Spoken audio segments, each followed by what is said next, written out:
Hello there and welcome friends.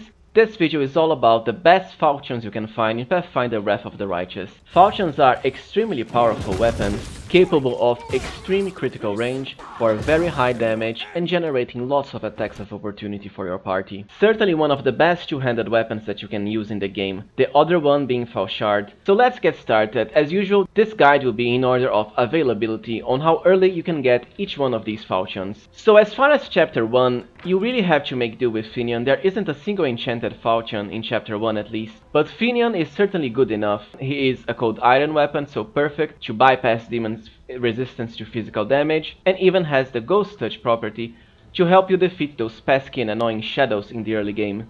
Now if you don't know how to get Finion, it's very simple. All you have to do is head to the Ancient and Wonder shop during chapter 1, and to get access to that area, all you have to do is talk to WOLJIF, head to the Tiefling hideout, and then talk to Irabeth back at the tavern. Now, as early as chapter 2 is when things get really fun for our falchion users, as that is when we can first get the extremely useful, very unique Jinx falchion. Getting it is very simple. All you have to do is buy it from Wilser Garms, the merchant in your campsite at chapter 2. And you can even buy it later as well during chapter 3 and 4 in the Dresden city by just getting it from Wilser Garms again. The interesting part about this falchion is that it has the property of increasing its damage whenever you land a hit on a creature that is under any hex effect. What this means is, if you have a creature under a hex effect, like Evil Eye from Camellia or Ember for example, this falchion will basically proc another hit when you attack, and all in the same attack, so it's certainly a very good way of further increasing your damage. Besides that, it is also cold iron just like Finion, so perfect against demons, and has a decent enchantment of +2. Honestly, this falchion is so powerful that you can actually keep it until the end game, so long as you have another party member capable of hexing the enemy. And remember, you can increase it to +5 by just casting Greater Magic Weapon with a character like SOSIEL, DAERAN or NENIO, so very useful through the whole game. Now, as soon as chapter 3 starts, we have a few more falchions available. The first one is the Holy Blair falchion, and it has the ever so useful property Holy, meaning an extra 2d6 damage against all evil creatures including demons. It also has an interesting secondary property. Whenever you score a critical hit, which is very common with falchions, all evil creatures in a 15-feet area around you must pass a will saving throw of 20 or be confused for 1d4 rounds and also suffer 1d4 holy damage each round. But I think this confusion effect is a bit bugged at the moment. I wasn't really able to get it to proc efficiently.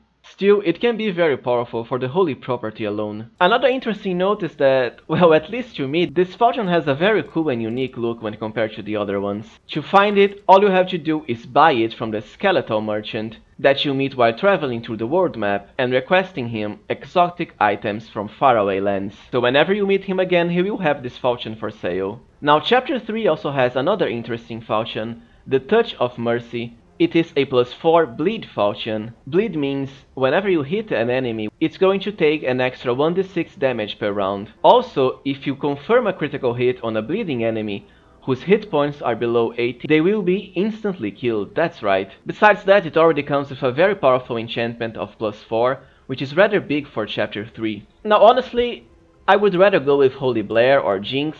The main issue I have with this falchion is that, as far as the instantly killing property, an enemy that is below 80 hit points will be killed regardless from your next attack, although the bleed property is still pretty useful. To get the Touch of Mercy, all you have to do is unlock a certain chest in the same room where you fight the Ivory Sanctum area boss. Now remember that at chapter 3 you can also get the upgraded +3 version of Finion, which is very powerful as well, because of the 1d6 extra force damage on hit, but most importantly the brilliant energy property to highly bypass the enemy's armor class by around 8 to 9, especially on hard and unfair. Now as far as chapter 4 and 5, we have the Rumbling falchion. It is +5, so the maximum basically, and also has a unique thundering property for an extra 1d6 points of sonic damage per hit. And sonic tends to be one of the least resisted elemental types of damage. It does have secondary effects as well, of granting you competence bonus to CMB, so it can help if your character is focused on trip,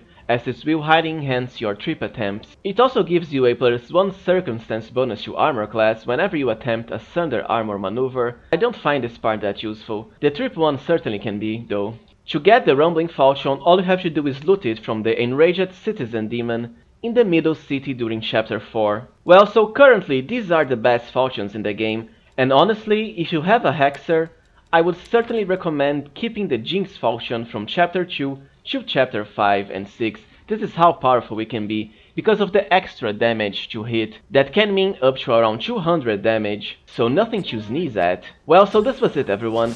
I hope you've enjoyed this quick, but hopefully enlightening video about the best Falchions in the game. Please support the channel if you can by liking, subscribing and becoming a member even. Thank you for watching and see you next time friends.